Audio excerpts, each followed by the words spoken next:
राजधानी भोपाल में बसपा कार्यकर्ताओं ने बुधवार को एमपी नगर में बोर्ड ऑफिस चौराहे पर स्थित डॉक्टर अंबेडकर की प्रतिमा पर माल्यार्पण कर नारेबाजी की। प्रदर्शन कर रहे नेताओं ने कहा कि हम शांतिपूर्ण बंद कर रहे हैं, दुकानें बंद कराकर किसी गरीब को परेशान करने का मकसद नहीं है। हमने आरक्षण में कोटे के खिलाफ ज्ञापन देकर सुप्रीम कोर्ट के फैसले का विरोध जताया है। हालांकि बसपा कार्यकर्ता और भीम आर्मी के कार्यकर्ताओं ने प्रदर्शन किया है। सुप्रीम कोर्ट के SC/ST आरक्षण को लेकर फैसले के विरोध में सामाजिक संगठनों का 21 अगस्त को भारत बंद का आह्वान किया गया था, जिसको लेकर भोपाल में भीमसेना और BSP के कार्यकर्ताओं ने बोर्ड ऑफिस चौराहे पर जमकर नारेबाजी करते हुए प्रदर्शन किया। हालांकि भोपाल में कानून व्यवस्था बनाए रखने के लिए प्रमुख स्थानों पर पुलिस तैनात रही।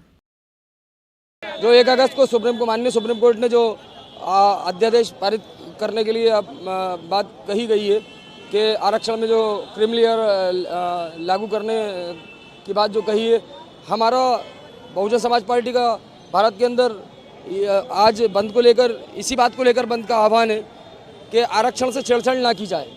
जब तक आप समानता के मूलभूत अधिकार की बात सरकारें नहीं करती हैं और समानता इक्वलिटी के दायरे में लेकर नहीं आती हैं, तब तक आप निचले तबके को उसके आरक्षण से वंचित कैसे कर सकते हैं। इसी बात को लेकर हमारी बहुजन समाज पार्टी की राष्ट्रीय अध्यक्ष बहन कुमारी मायावती जी के दिशा निर्देशों के अनुसार आज भारत बंद का आह्वान है, जो पूरी तरीके से शांतिपूर्ण बहुजन समाज पार्टी के एक कार्यकर्ता, पदाधिकारी और उच्च स्तर के पदाधिकारियों के सानिध्य में किया जा रहा है।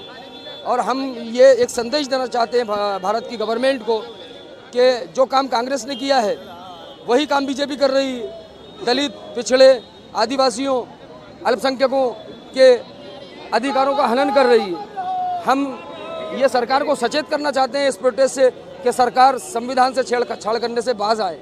संविधान में कांग्रेस ने भी 29 संशोधन पारित किए। संशोधन पारित करने का मतलब है कि हम बाबा साहब की विचारधारा से में बिलीव ही नहीं करते, जो बाबा साहब ने लिखा है। और बाबा साहब ने संविधान के दायरे में और जितनी भी पुस्तकें लिखी हैं, एक एक शब्द को सच्चाई के साथ लिखा है और उन्होंने भारत के मूलभूत नागरिक के लिए लिखा है।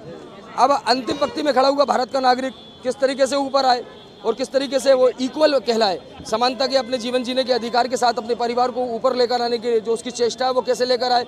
यहाँ पर आरक्षण का जो वर्गीकरण किया जा रहा है वो ऊपर बैठे लोगों को फ़ायदा पहुंचाया जा रहा है। मैं आपके चैनल के माध्यम से ये पूछना चाहता हूं भारत की सरकारों से कि आज आप मुझे ये सिद्ध कर दिए कि SC/ST के लोग 5000 SC/ST के लोग अगर आरक्षण प्राप्त करके भारत के उच्च पदों पर अगर आसीन हैं, तो आप मुझे ये सिद्ध कर दीजिए कि भारत के अंदर आरक्षण सही व्यक्ति को मिल रहा है। और नहीं तो मैं ये सिद्ध करता हूँ भारतीय गवर्नमेंट को कि जो ऊंची कास्ट के लोग हैं आरक्षण का लाभ लेकर वो उच्च पदों के ऊपर आसीन है। आगे हमारी रणनीति ये है कि अगर बहुजन समाज पार्टी की राष्ट्रीय नेतृत्व जो हमारी बहन कुमारी मायावती की जैसे भी दिशा निर्देश होंगे, बहुजन समाज पार्टी का एक एक पदाधिकारी और एक एक कार्यकर्ता संविधान की रक्षा करने के लिए कटिबद्ध है और वो अपने प्राणों की आहुति देने से भी पीछे नहीं हटेगा। हमें अगर इस देश के अंदर अपने प्राणों की आहुति भी देना पड़ी तो हम बाबा साहब के लिखे हुए संविधान की गरिमाई उपस्थिति के साथ अपनी गर्दनों को कटाने के लिए तैयार हैं।